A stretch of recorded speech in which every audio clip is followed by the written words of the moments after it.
Good morning, Summit family. I hope you all are doing great. We've been having some interesting weather here in San Diego lately. A lot of rain, a lot of cold.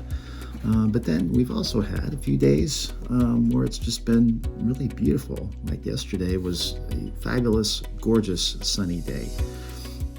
And a few weeks ago, I was out in my yard checking things out. Our landscaper had just come and he left some tall, kind of ugly plants in the back corner of the yard. And I thought to myself, why didn't he cut those down? Did he not see them? I mean, they're like a couple feet tall, just sticking up out of the ground. And in fact, I almost even pulled them out myself. I said, nah, let's just leave it alone and see what happens. Well, sure enough, you can probably guess. A few weeks later, we had some more rain, some more sun, and sure enough, those bloomed into some beautiful sunflowers, which we didn't even plant, which is kind of cool, but we're certainly enjoying having them.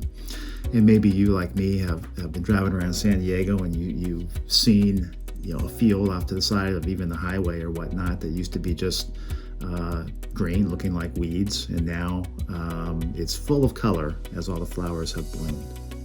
Well, what made the difference? What transformed those weeds into beautiful flowers? Well, I think you all probably know, but two things really are key.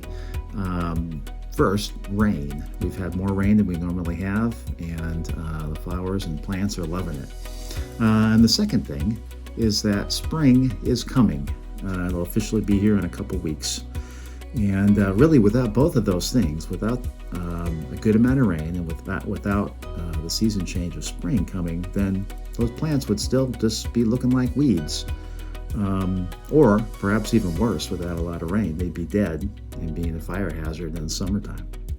So, you ever feel like a weed? Sometimes I have. Just thinking to myself, man, you're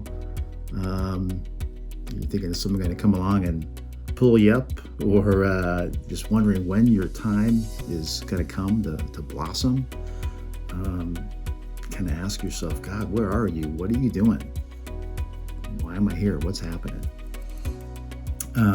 Well, a couple things I think that maybe can encourage you, that encouraged me as I was thinking about this. First is that spring is coming. And spiritually, spring is coming for you as well. And, that's something that only God can do.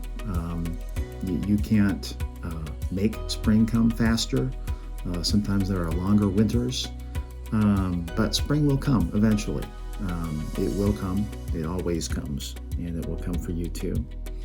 The second thing, though, that we can do in that is we can be prepared for spring to come. Without all that rain that we had, those quote-unquote weeds may not bloom when spring comes. So we can be prepared for that spring to come.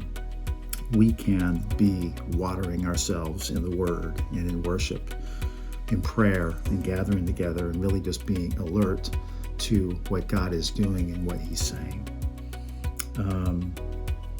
And if we do that, we can be sure that we will be prepared for a super blossom in the Spirit when spring comes. Hope that encourages you, Summit.